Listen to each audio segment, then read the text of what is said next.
At Mother India's table, food can feed more than the body. It can help bring people together. Everyone, king or beggar, will eat together. But can fuel flames of prejudice too. They don't eat what I cook because I am low caste. Pressure from an expanding food industry stirs up trouble in the family of a kebab king. While a young knight of the lunchbox takes arms against a sea of travelers. Changing food trends encourage millions to eat themselves sick. India is described as the diabetic capital of the world. Yet as water levels and farmland shrink, the question hangs in the air. How will Mother India feed her children?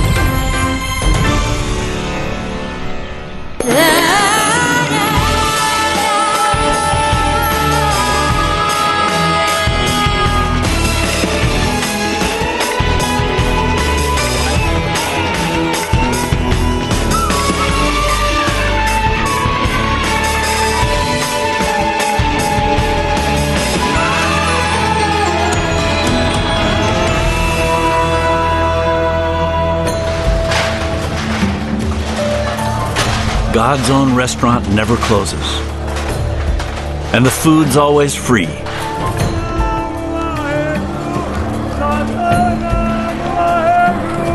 Every day, 80,000 people are served the langar, a communal vegetarian meal where rich and poor alike sit on the floor in the spirit of equality and pray together at the holiest shrine of the Sikhs, the Golden Temple of Amritsar.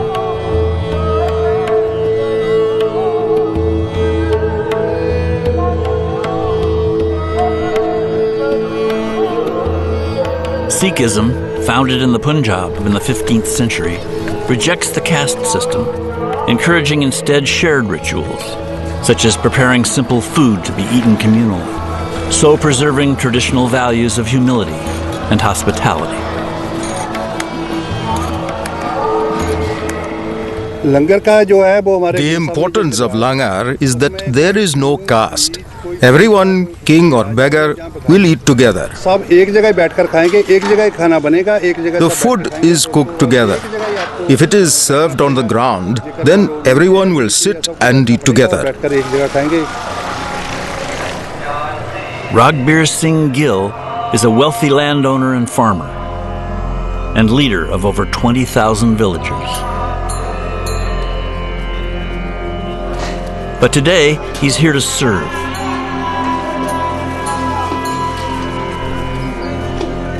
Along with hundreds of other volunteers who help in the kitchen and dining hall.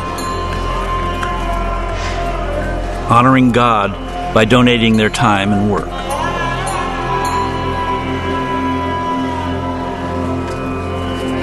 As a Sikh, serving visitors is Raghbir Singh Gill's holy duty.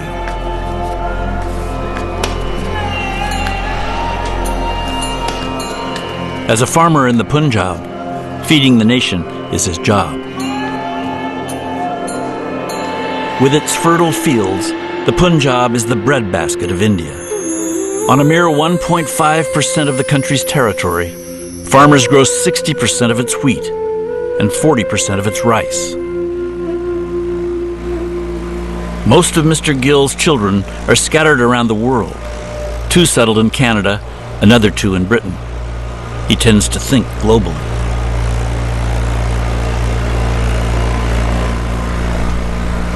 And when this potato crop is harvested, 10,000 tons will be exported to Europe. But it's the fate of the smaller family farms which worries Mr. Gill. Once the backbone of India's food system, they're being swept away by the changes engulfing the country.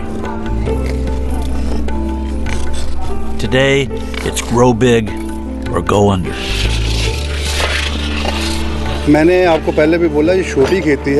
The smaller farms in the Punjab are in trouble. Some farmers are even committing suicide. Only the bigger farms are doing well because they can get loans from the banks.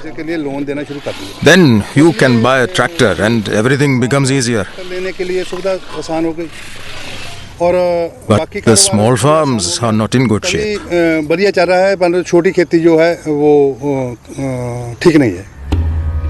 With its emphasis on new seeds and technology, the green revolution of the 1960s boosted crop yields in the Punjab. But increased productivity came with a price. Overuse of fertilizer and pesticides damaged the soil. And now, an even bigger threat looms, a threat no one expected in lush, water-rich Punjab, whose name means land of the 5 rivers. 40 years ago, there used to be more than enough water. In my village, the wells were always full and the groundwater was never deeper than 5 feet. Now you must go down 80 or 90 feet. In other areas, levels have already dropped as low as 400 feet. The Punjab could soon be running on empty. While Bombay is gearing up to be one of the largest cities in the world.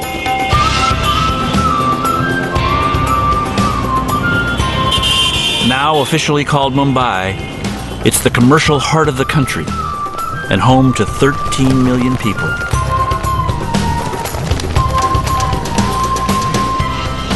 Many of whom have their eyes fixed firmly on a better life, which often includes dreams of rising stocks. In India's money-making capital, nothing tastes sweeter than success.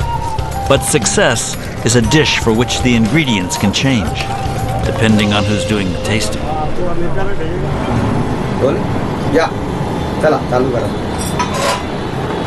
For one young man, the recipe for success includes rising early.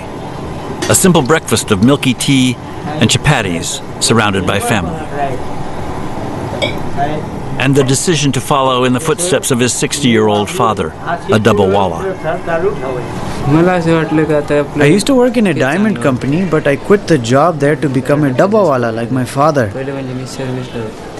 I thought that this job fits me better. I can work independently with no boss. I like the freedom.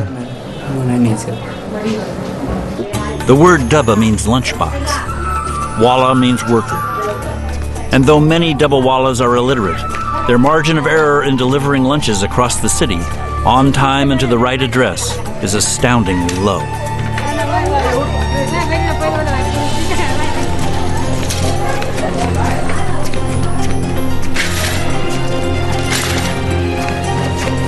With his long rope and his bike, this father of 2 belongs to a legendary group of Mumbai food couriers who stubbornly and efficiently practice their century-old profession,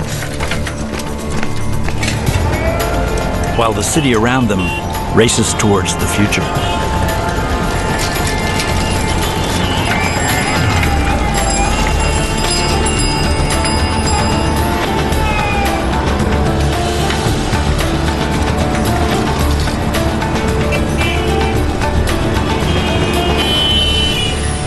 The dabbawala's best clients belong to an ancient religion called Jainism, founded in the 6th century. A religion with some of the most stringent rules regarding food.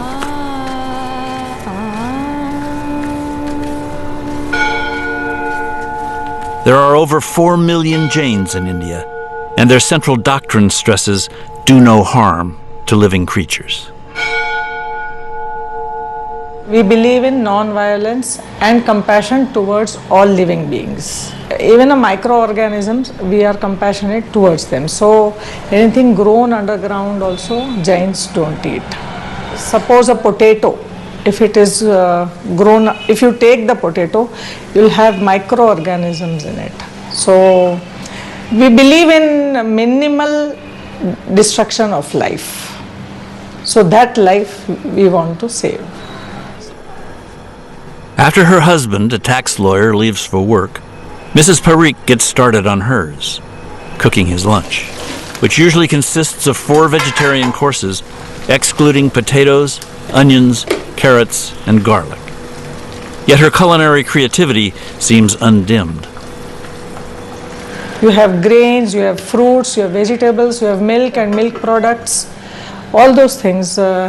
Many things which we can eat. We make cakes without eggs. It's easy to see why his wife's cooking, delivered to his office door, represents the ultimate inconvenience for Mr. Parikh, for whom fast food such as this is taboo. Yet for many Muslims, the meatballs produced by this simple eatery represent the world's finest kebabs. Tunde Kebab House in Lucknow was founded by the grandfather of Muhammad Usman. Indian food is full of nutrition and it is healthy for the body.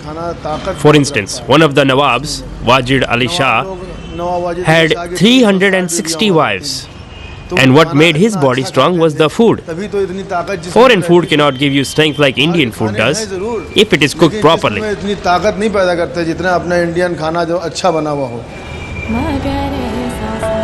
Nawabs were Muslim rulers, generous patrons of the arts, lovers of poetry, beautiful gardens, and buildings.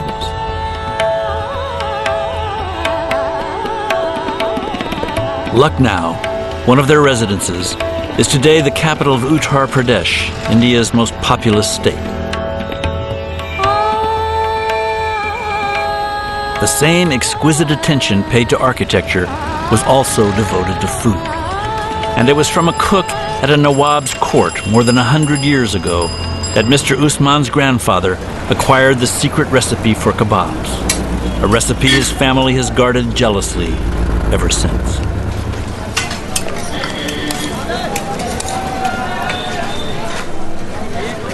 Over the years, politicians and film stars crowded into Tunde Kebab House, drawn by the delicious softness of its meatballs.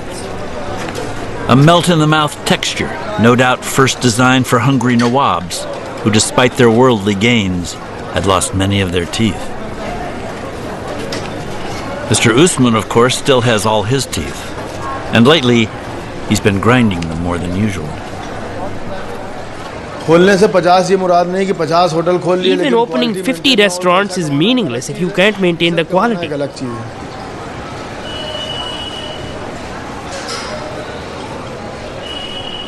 You have to earn people's money and their respect. It is pointless to take somebody's cash if he did not enjoy the food and the service at your place. Mr. Usman's joy in the food business he inherited has been stolen by a member of his very own family.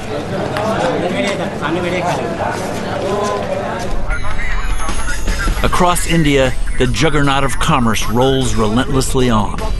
In the south, a businessman closes yet another deal. But the successful Mr. Subramanian is no ordinary executive.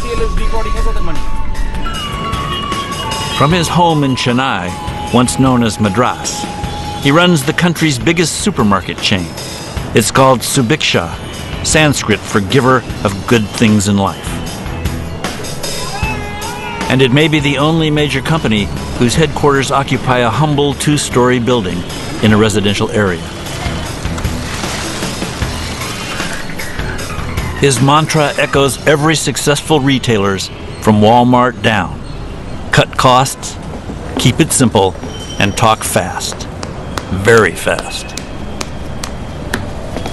What we say is that there is nothing like a free lunch. We need to sort of keep our cost low so that we can keep our markups the lowest possible so that the consumer gets value.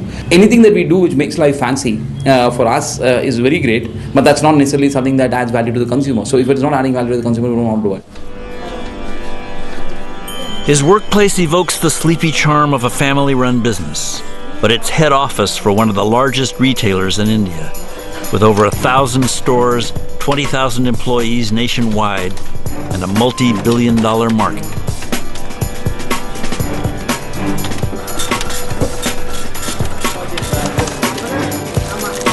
The supermarkets were the preserve of the rich and the elite. it was seen as something that only the rich went to. It was almost like if you didn't have a shopford car, you wouldn't be welcome at a supermarket because it was meant for only those kind of people. But the reality is that the middle class India is what is driving India, and retailers like us see huge opportunity to sort of expand the market size and expand the sort of coverage by tapping them rather than their right. But while middle-class consumers benefit from lower prices, millions of middlemen, small shops, and local markets will be wiped out. All over the country, resistance is building, sometimes turning violent. India's retail revolution will not be a quiet one.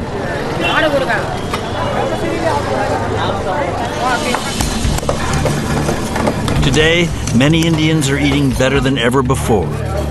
They're also experimenting with different cuisines.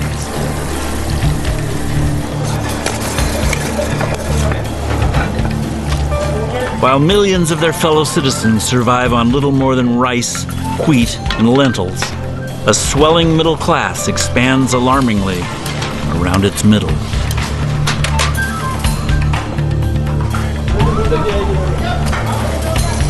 There are even some among the upper crust who can afford to aspire to menus once reserved for the Maharajas.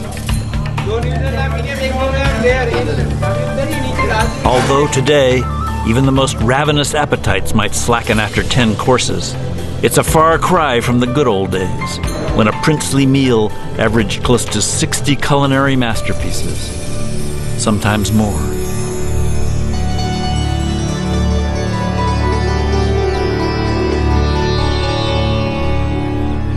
It can be even 101 in some cases.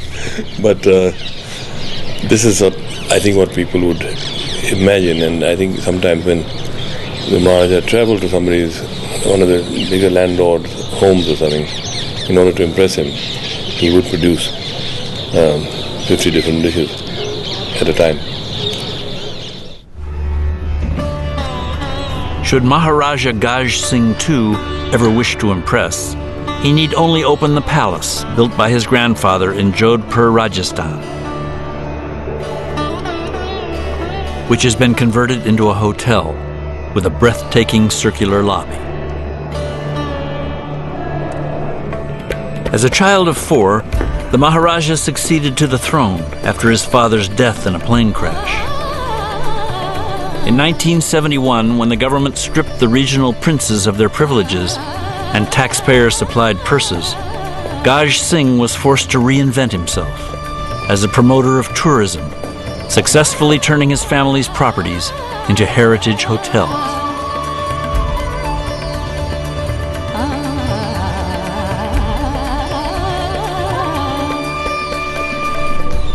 Although the multi-course meals are still served in the white marble pavilion on the palace grounds, new laws have affected the kitchen too, and the menus no longer run to wild game.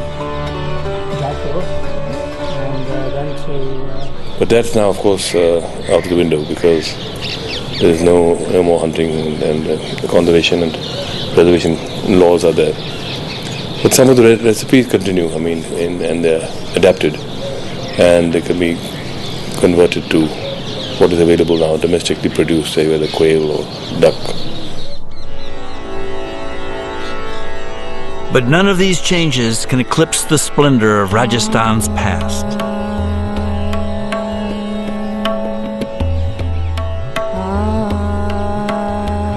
Its dramatic tribal history, varied landscapes, and desert forts draw streams of tourists, both from India and abroad.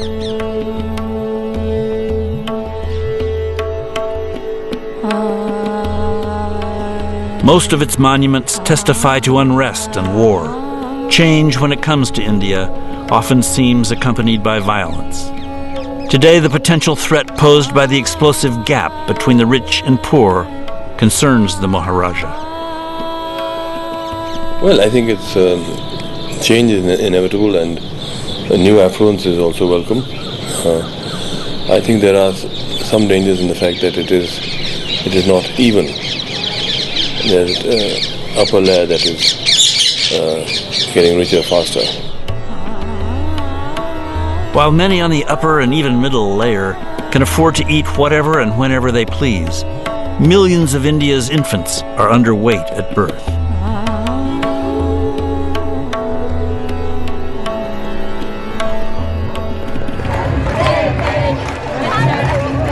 In a small village called Wagah on the Indian-Pakistan border, young Indians get into the spirit of tonight's performance, which some call the ballet of the border guards.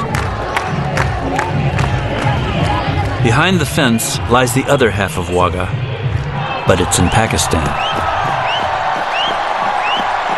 And at sunset each night, soldiers reenact a ritual rooted in 1947, when partition split India violently apart and created the new country of Pakistan.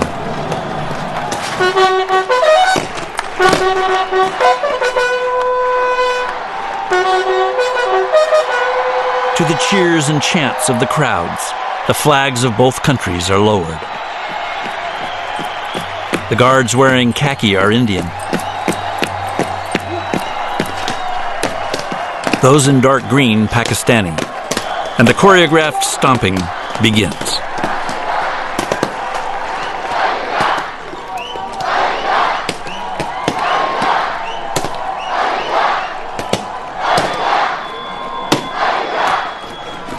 Partition caused unimaginable suffering in the Punjab.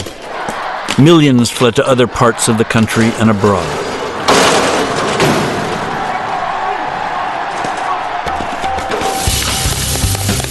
And with them, they brought their food.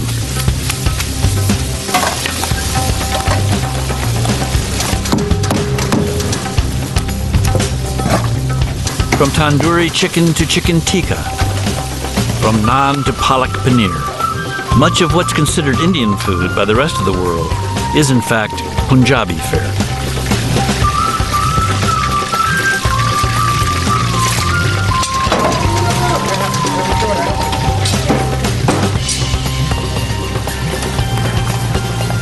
In fact, the term Indian food is misleading, since every region in the country has its own cuisine. India has been called the land of 1,000 dishes, and now, thanks to globalization, new recipes from all over the world are arriving at its table.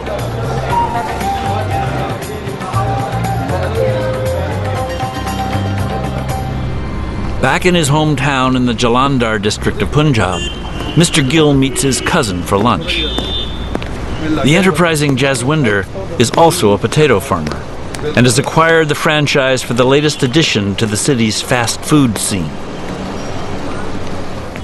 Both are veteran travelers and accustomed to what many consider exotic food. I give it 6 and chicken turkey. Chicken tikka. Chicken tikka 6. Although their orders seem a trifle lacking in the exotica department. We are very comfortable in the change of form in food, but not really in the taste. Which means that the form is something that we want, international form. Taste is something that we want to have Indian. Same is the case with pizzas. We have tandoori chicken or chicken tikka pizza as the top-selling pizza in our country.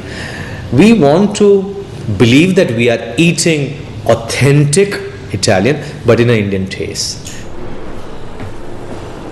Sanjeev Kapoor is well qualified to pronounce on Indian taste. With 20 best-selling cookbooks, his own restaurant chain, and a line of spices and ready-to-cook mixes marketed worldwide, the 44-year-old master chef has become the face of Indian cooking today. That smells good? Yeah, it smells good. It's a blend of so many spices in there. Yeah, and it's 1, 2, 3. Yes, it is doing well. He's not only changed the way Indians think about food, he single-handedly raised the status of chefs. Nice and white. When I joined this profession, everybody thought that I was mad. There's something wrong with me. How can such a academically brilliant person, why should he get into cooking? He can get into some better career. When you are willing to share the knowledge that you have, others share with you quite a lot. And suddenly the image that you have is different. You are not just a cook, you're not just a chef. You become a teacher. Teacher in our society is revered. As host of India's longest-running TV show, Food Treasures, Sanjeev believes he's discovered the biggest treasure of all. Mom's cooking. It works all across the globe. You cannot compete with that. That's the best. Why? Because when she's cooking, the thoughts in her mind are positive. She wants best for her family. Mrs. Parikh doesn't need to be convinced of the magic of home food. She knows it's got that one ingredient restaurant food lacks. It's called love.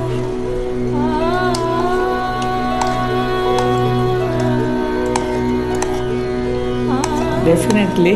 They get home food and it's easier to eat, easier on the stomach and nutritious also.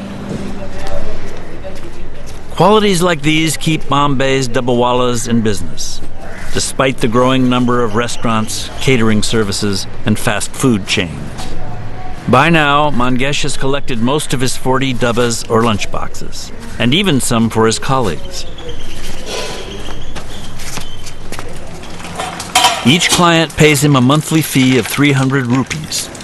That's roughly the cost of one decent restaurant meal.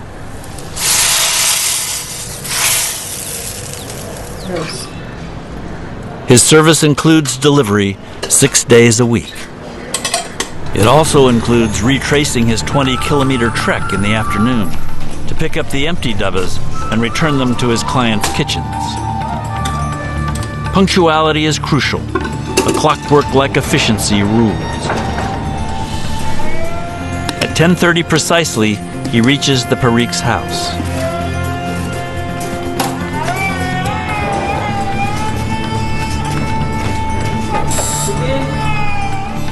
The carefully packed lunch is ready and waiting.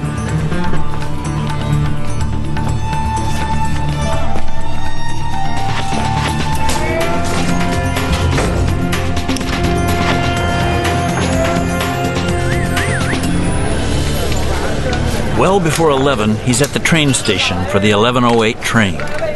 Here's where all the Dabbawalas from this neighborhood converge.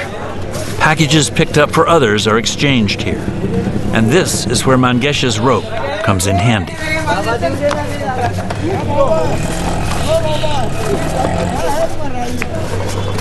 Shouldering his 50-kilo bundle, Mangesh heads into the station to catch a train that only stops for 30 seconds. If he misses it, his careful schedule is shot.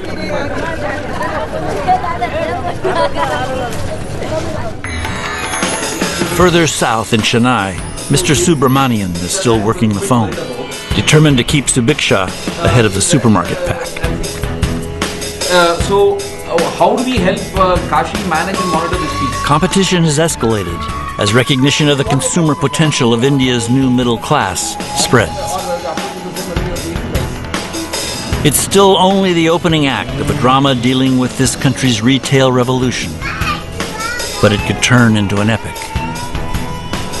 By local standards, this simple shop in Chennai would be considered a superstore. But the market's expanding at the rate of 10% a year, and giant foreign chain stores wait impatiently in the wings, hungry for some of those profits. The market estimate for food grocery is anywhere in the 100 to 120 billion dollar US kind of size. Retail, food grocery retail is one of the largest components of any economy. So there are a lot of people who are living off it and doing value-added things and not doing value-added things. Either which way, there are a lot of people living off this business. So when change happens, obviously a lot of people are impacted. The impact has shaken farmers profoundly. Many have been approached by large corporations with offers of contract farming. So far, the experience has been negative. Deals fell through. Contracts were broken. But Mr. Gill knows that in the long run, farmers will grow whatever they can sell at a good price. Cash crops will put an even bigger strain on soil and water in the Punjab. Already, powerful pumps have depleted groundwater reserves. Electricity is free, so farmers pump as much water as they need to grow rice. Basmati rice brings good money, but it needs a huge amount of water. The worry is that if they commit to farming on demand, they could ruin their land forever.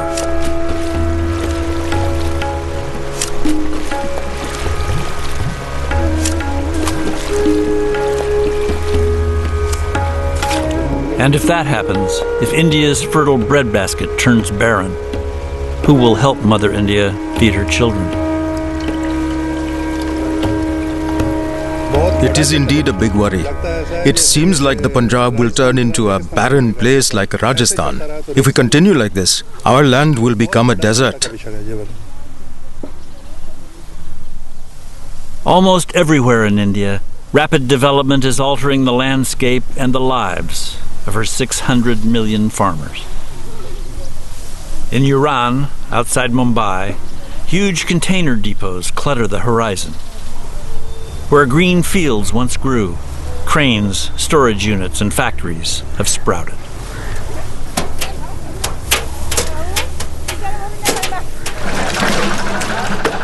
In rural India, while women and girls do most of the house and farm work, they're expected to hold back at meal times until the men have eaten. When food is scarce, women are more likely to go hungry. Anemia is rampant, particularly in pregnant women, a factor which contributes to the low birth weight of their babies. Tradition appears to hold sway here, but change has cast its shadows on village life.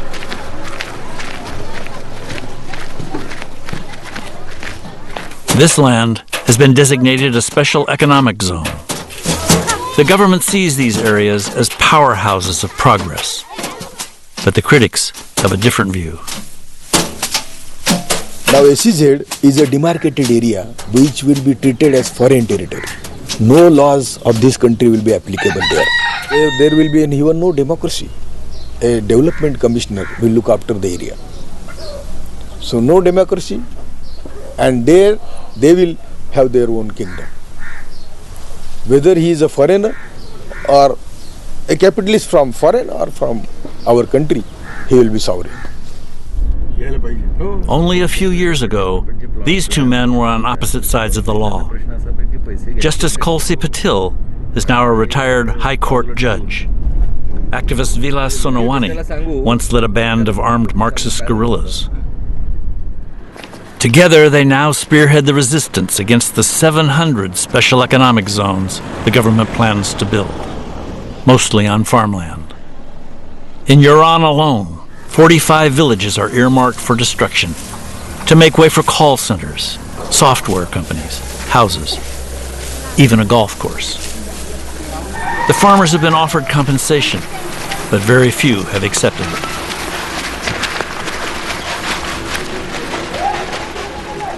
If 20 lakh people are ousted from their land, from their houses, where will get that bread and butter? We have been trying to convince them that this big money will not help you. This land can feed you for generations.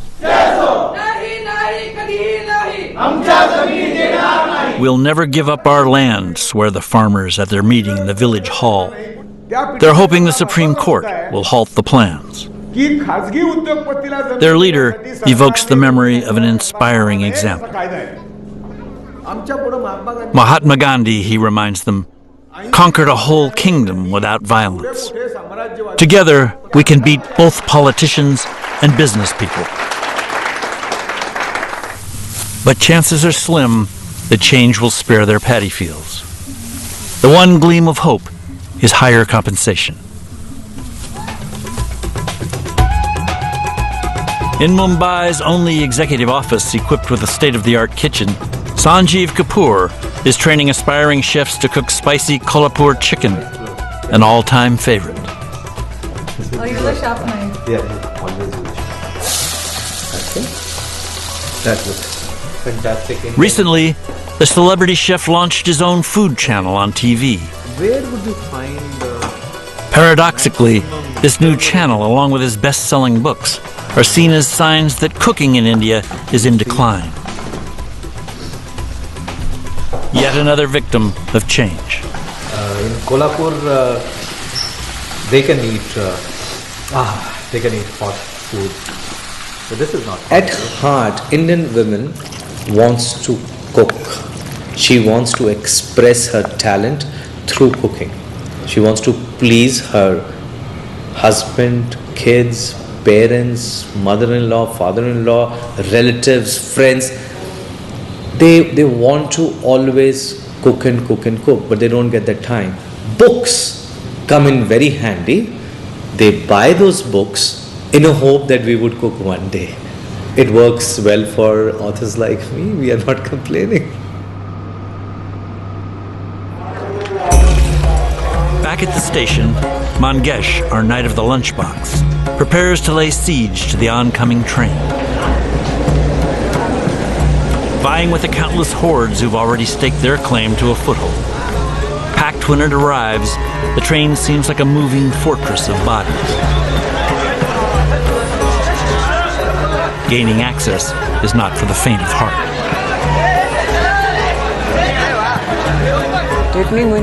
There's no such thing as a technique. With 4 or 5 people, we tried to push our way in shouting. Once I didn't make it and people had to pull me into the moving train. Half of my dabbas were left behind at the station. It was ridiculous. Today seems like another such dark day. 3 trains come and go without him. If he doesn't catch the next one, he may lose his shining reputation for punctuality and valuable clients with it.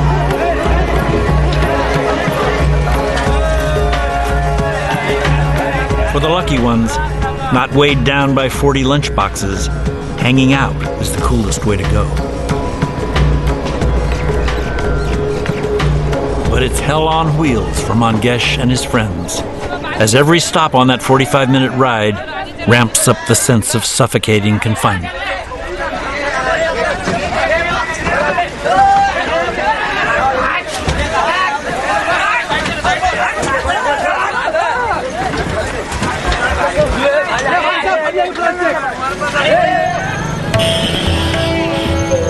On the streets of Lucknow, Diwali, the Hindu festival of light, is celebrated.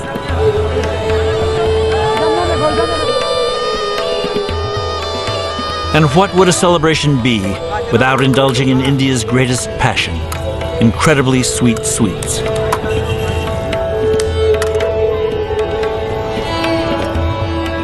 Distributed on all auspicious occasions, many Indian sweets come wrapped in an edible coating of silver paper, said to aid digestion. Considered a national festival, the delights of Diwali can be shared by all, regardless of faith. But the bitter aftertaste of resentment still lingers on Mr. Usman's palate. A man of traditional values, the only business concession he's made to progress is to add chicken to the menu. No small adjustment for a man celebrated as the kebab king.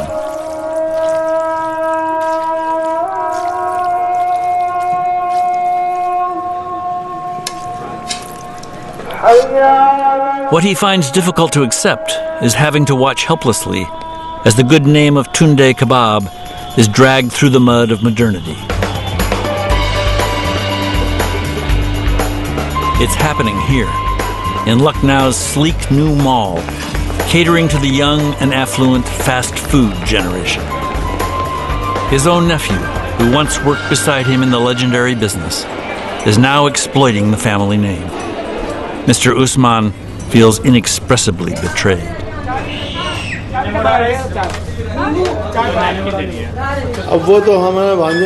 This was opened by my nephew.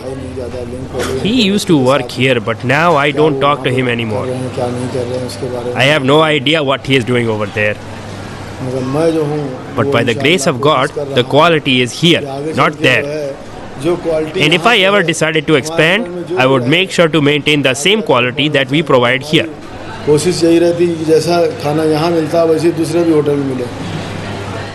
Usman insists his nephew never actually learned the secret recipe. But these days, it's the trademark that counts far more than the taste. And his nephew has big plans. Now is the time for the young generation to take our food to a new level and expand with God's blessing inside the country and even abroad. His Tunde kebab can compete with the best of the big players in the fast food game, he claims. The market's ripe. The young man is hungry. And why shouldn't he claim his slice of the family pie? In the big cities, a modern, Western lifestyle is all the rage. Everyone's been bitten by the fast food bug, and children demand the kind of food they see on TV.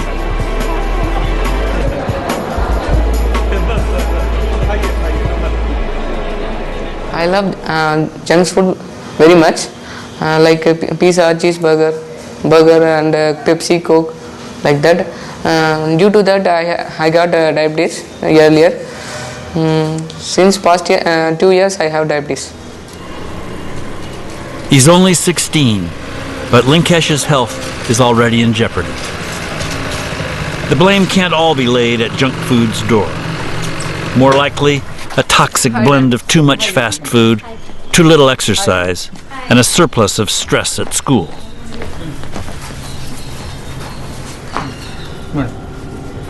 Like millions of other kids, Linkesh spends most of his time sitting down.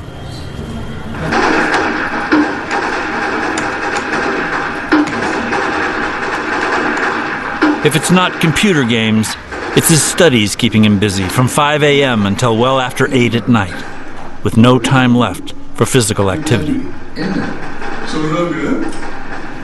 His illness is costing his family dearly. His dad spends 5,000 rupees a month on food. And 3 times that amount on Linkesh's insulin. Luckily, he owned a piece of land he could sell. They're also lucky enough to live in Chennai, home of Dr. Mohan. India is described as the diabetic capital of the world. According to the World Health Organization and the International Diabetes Federation, India already has 41 million diabetics, and this is the largest number in the world. We are even ahead of China. Every day, an average of 50 new patients check into Dr. Mohan's diabetes clinic. Long considered a problem of the rich, sugar disease has now spread to the poor. Scientists claim Indians are genetically vulnerable to diabetes. This, combined with their changing eating habits and well-known sweet tooth, adds up to a recipe for disaster. It's estimated that in 20 years' time, there'll be 75 million diabetics in India. From the traditional foods, which are lower in fat and calorie content and higher in fiber, suddenly there's an explosion of junk foods. People don't have time to cook their traditional meals. The husband and the wife are both working, so eating out has become more common. They pick up whatever food they can get, the fast foods, the processed foods. These are very high in calorie. Every 2 months, Linkesh comes to the clinic for a checkup. Occasionally, he's prostrated by extreme fatigue and muscle cramps and has to spend several days under intensive treatment. Linkesh, and I find that your blood sugars are also slightly high.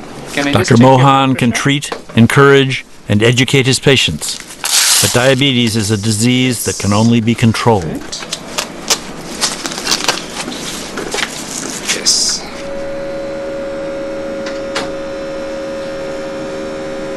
So now, have you started exercising now? Yes, doctor. So you're swimming? I'm swimming. I'm doing treadmill daily. Good. And how many kilograms did you lose in weight? How many kg? 3 kgs. 3 kilograms you lost. That's very good. That's very good. I think a little bit more weight you can lose. You can keep up your exercise and cut off some of the junk foods, eat healthy food, then it should be okay.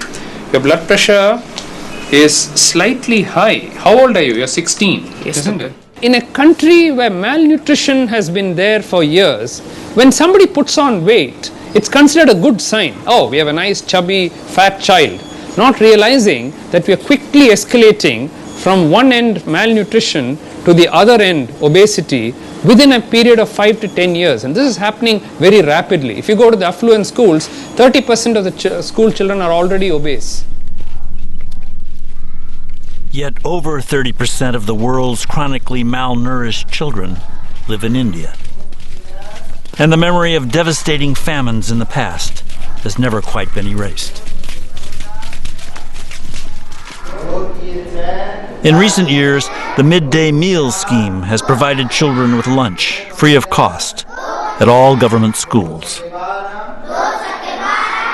Its key objectives include increased attendance, improved socialization among all castes, and the empowerment of women through employment. The schemes proved immensely successful in many ways. But change often comes slowly in the countryside, and looking down your nose at your neighbor is not an easy habit to break, particularly if that neighbor belongs to the lowest caste. In her village in Rajasthan, Mrs. Ramagwal has turned her back on hope and reverted to herding goats. For one brief, heady moment, she believed she could change her life. She applied to become a cook at the local school. She belonged to the lowest caste and needed money. A panel of elders appointed her. Lentils and rice and wheat. I know very well how to cook all that. And I have put in all my efforts, but it was in vain. What can I do? Nothing was ever said. The whole matter was wrapped in silence. But as a Dalit or untouchable, Mrs. Ramagwal wasn't considered clean enough to cook. Her job was simply handed over to another woman, who was also poor, but a Rajput by birth, a member of the old warrior caste of Rajasthan.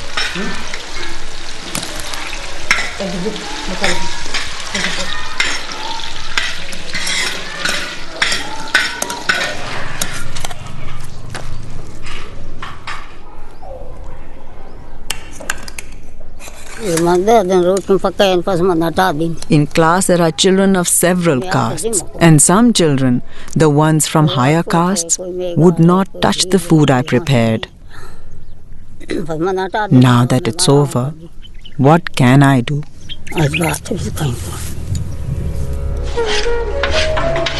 Anything this Rajput cook prepares, it seems, can be eaten by all the children without fear of contamination.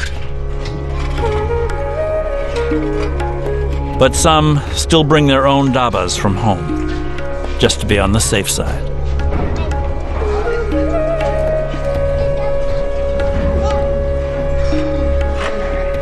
And so, another generation of children grows up, learning how food can be used to divide.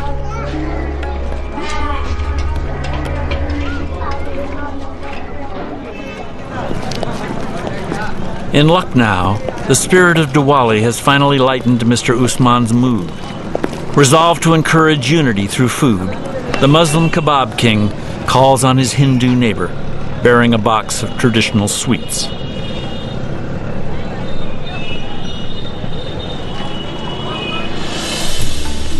In Mumbai, Mangesh has managed to deliver Mr. Parikh's lunch on time. For several more hours, the 27-year-old will repeat the process, running up and down office stairs, delivering dabas to doors he never opens and clients he rarely meets.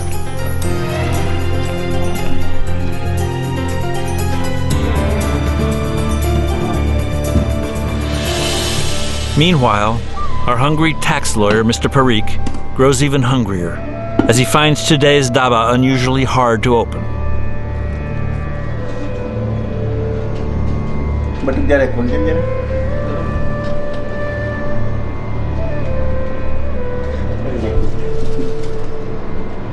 His colleague suggests a hammer. But in keeping with the spirit of Jainism, Mr. Parikh eventually gains access, in a non-violent way, to his lovingly cooked lunch.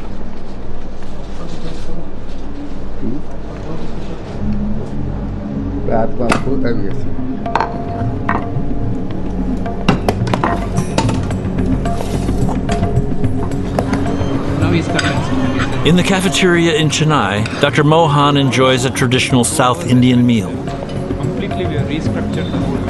If more people followed his example, many of India's health problems could be avoided.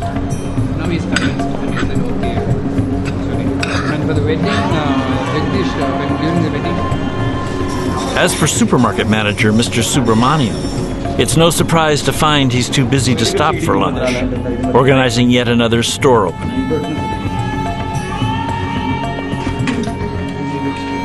At Mr. Gill's in the Punjab, some of his family gathers for a special treat: Chinese food and sandwiches from the restaurant in downtown Jalandhar.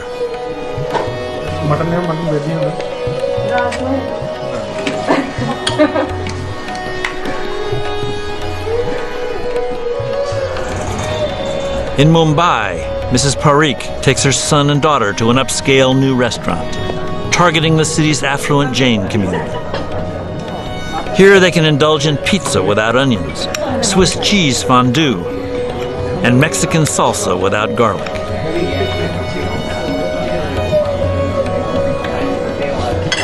A few blocks away, celebrity chef Sanjeev Kapoor hosts an evening of olive appreciation, another taste trend for Indians to explore. The land of 1,000 dishes is always open to new and flavorful additions. But there's no need to fear the distinctive nature of this country will be swallowed up by change. Because the roots that nourish Mother India run much too deep to disappear.